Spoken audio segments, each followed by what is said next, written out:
Ó, o Henrique pergunta, né? Se é normal eu ficar 3 anos no cursinho. Não, não é normal, né? Não é normal você ficar todo esse tempo aí, tá? Por quê? Porque se a gente. Vamos falar de neurociência, né? A neurociência é a ciência que estuda como que o cérebro aprende, tá? Então vários braços da neurociência e tem um braço da neurociência chamado neurociência da aprendizagem. Ela vai entender como que o nosso cérebro aprende, tá? Então vai ter vários estudos científicos. Vou dar um exemplo para você. Por exemplo, imagina uma doença, né? Hipertensão, né? Insuficiência cardíaca. Imagina uma doença do coração, tá? E aí essa doença vai ter um medicamento que vai resolver esse problema, tá? Então os cientistas eles querem ver qual que é o melhor remédio para tratar aquela doença. Então, eles vão pegar lá um grupo de pessoas, o grupo A toma esse remédio e o grupo B não toma esse remédio, toma um placebo, toma farinha, né? Ou, por exemplo, o grupo A toma um remédio e o grupo B toma outro remédio. Aí eles vão ver qual que é o melhor remédio para resolver aquela doença. Isso é ciência. A neurociência faz a mesma coisa que ela faz com o estudo, né? Então, vamos pegar dois grupos de estudo, vamos pegar o grupo A e o grupo B e vamos estimular eles a aprender um determinado conteúdo usando uma determinada técnica, ver videoaula, leitura, fazer questões, explicar o conteúdo para alguém. E aí, a neurociência mostra, então, para nós que a pior forma de você estudar é vendo videoaula e lendo, tá? São as piores formas de você estudar segundo a neurociência, tá?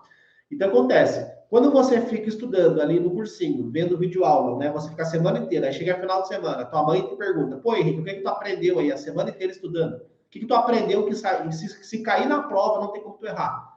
E aí tu fica pensando, e não lembra de nada. Então, ou seja, tu perdeu uma semana inteira de estudo que você não teve retenção, que você não teve aprendizagem, né? Aí, obviamente, dessa forma, vai ser impossível você conseguir uma aprovação em medicina no primeiro ano, ou em 6 meses, ou em 60 dias. O primeiro ano vai ser só perca de tempo. O segundo ano, né? Aí você vai ter uma noção no terceiro ano, que daí você vai ter ali um desempenho cognitivo. Então, vou dar um exemplo. Simulados, tá? Tu pega simulados no cursinho aí, né? São 4 a 5 simulados no cursinho, tá? Os meus alunos, eles fazem 25 simulados. Entendeu? O modelo Enem, com 2 dias. Cada simulado é dividido em 2 dias. Então, o cara fez 25 provas do Enem em casa com o tempo. Então, tu vê, ele praticou, que é praticando que você mais aprende. No nosso caso aqui, é prova, né? Na medicina, tu vai praticar como? Vendo pacientes no hospital. Então, tu pega as melhores escolas de medicina do mundo, elas fazem essas metodologias ativas, né? Então, você estuda praticando, não vendo videoaula, não assistindo aula. Então, pega a Harvard, que é a melhor faculdade de medicina do mundo, lá eles usam metodologias ativas. Você vai para a prática desde o primeiro dia de aula, desde a primeira semana de aula, você já vai para a prática, já vai para o hospital para ver paciente. Porque eles sabem que é assim que o cérebro aprende, né? Se tu pegar como é que o ser humano desenvolveu o aprendizado, né? Pega lá no período das cavernas, milhares de anos atrás. Como é que ele aprendeu a caçar? Porque tinha um problema para ele resolver. Ele estava passando fome, ele tinha que aprender a caçar. Quem não aprendeu a caçar, ficou para trás, não deixou descendentes para contar a história. Quem não memorizou onde tinha predador e onde que tinha alimento, não deixou descendentes para contar a história, ficou para trás, ficou no caminho. Então percebe, o nosso cérebro ele aprende se tiver um problema. Então o professor joga lá a fórmula de física, joga os conceitos de física, joga todas aquelas informações do teu cérebro, você não sabe, por que eu tenho que guardar isso aqui? Que problema é que eu tenho que resolver? Agora, se você vai direto para a prática, se você é ativo, faz provas, vê como é que o teu inimigo vai cobrar esse conteúdo de você no dia da prova, fica muito mais fácil você aprender esses conteúdos, né? Então, tu pega, por exemplo, vou dar só esse exemplo de prova, tá? Então, assim, tu pega a maioria dos cursinhos, o cara faz 4, 5 provas no ano. O meu aluno faz 25 provas no primeiro ciclo dele de 60 dias. Então, ele já fez 5 vezes mais do que um vestibulando tradicional. Tu pega a redação, o cara faz uma redação por semana. O meu aluno faz, no mínimo, 3 redações por semana.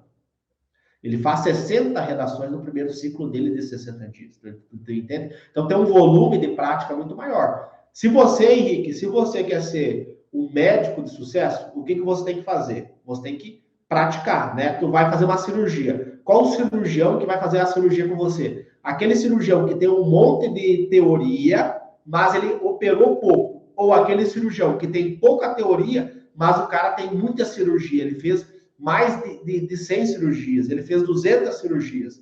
Ou tu vai querer aquele cirurgião que tem a teoria e tem pouca prática. Qual cirurgião você escolheria para fazer uma cirurgia? Vou dar um exemplo. Uma cirurgia bariátrica. Vou dar um exemplo que eu estava estudando semana passada com o Dr. Lucas. Cirurgia bariátrica. Qual cirurgião o Henrique escolheria? Comenta aqui para mim. Comenta aqui, Henrique. Para mim, qual cirurgião você escolheria? Escolheria o cirurgião A, que tem muita teoria, mas tem pouca prática, ou você escolheria o cirurgião B, que tem pouca teoria, mas o cara fez mais de 200 cirurgias? Qual deles você escolheria? Qual deles você acha que tem mais conhecimento? O A ou o B? Quem quiser comentar, comenta aqui também, pessoal. Não precisa ser só o Henrique. Se você quer participar aqui dessa enquete, comenta aqui também, tá? Deixa aí seu comentário. Qual você escolheria? O B, né? Quem mais? Quem mais escolheria o B? O que tem mais prática? Fez mais de 200 cirurgias. Tanto que se você perguntar, né? Pode até fazer esse exercício. Se você chegar para um cirurgião, né? Tu percebe, pergunta para ele, quando que foi que você mais aprendeu? Ele vai falar o seguinte para ti, eu aprendi mais na residência. Aí até perguntar, tu tinha aula na residência? Não, eu tinha muita pouca aula, porém eu tinha muita prática. Eu aprendi praticando. Então ele vai falar que a curva de aprendizagem dele foi durante a residência, porque ele tinha muita prática. Prática. Ali foi a maior curva de aprendizagem dele. Porque ele tinha muita prática, entende? Então percebe, você vai fazer a prova que vai decidir o futuro da sua vida, mas você fica dentro da sala de aula o dia inteiro escutando o professor falar. Você deveria estar em casa praticando, fazendo prova, sujando a mão de terra, mesmo que você não tenha base, porque é errando que você aprende. O cérebro, ele só guarda o conhecimento se você tiver um problema para resolver. O cérebro humano desenvolveu as capacidades, desenvolveu, né, o córtex pré-frontal, que é a estrutura mais sofisticada do cérebro, ele desenvolveu essa estrutura praticando, com problemas para resolver. Começou lá, não sei caçar, então tem que criar uma ferramenta para melhorar a minha capacidade de caça, porque senão eu vou morrer de fome. A memória, guardar as informações, então tem que memorizar que naquele local tem um predador e que naquele outro local da floresta tem comida. Quem não desenvolveu essas habilidades cognitivas não deixou descendentes para contar a história. Essa pessoa morreu. Então, ao longo dos milhares de anos, o cérebro foi desenvolvendo essa capacidade cognitiva de aprender e memorizar porque tinha problema para resolver. Tá? Então, assim, é um tiro no pé a pessoa que fica anos ali, fica anos no cursinho, né? Assim, é bom para quem é dono do cursinho, né? O dono do cursinho é ótimo, né? Quanto mais tempo o Henrique fica lá, mais dinheiro ele ganha, né? E aí tem um comentário aqui, ó, tem um comentário, olha que poderoso, né? Oliveira, ela comentou assim, ó, sou uma ATM, né? Ou seja, ela é uma aluna do método Atleta da Mente. Minha vida mudou bastante, parece que o Léo abriu meu cérebro e consertou tudo. Olha que interessante, né?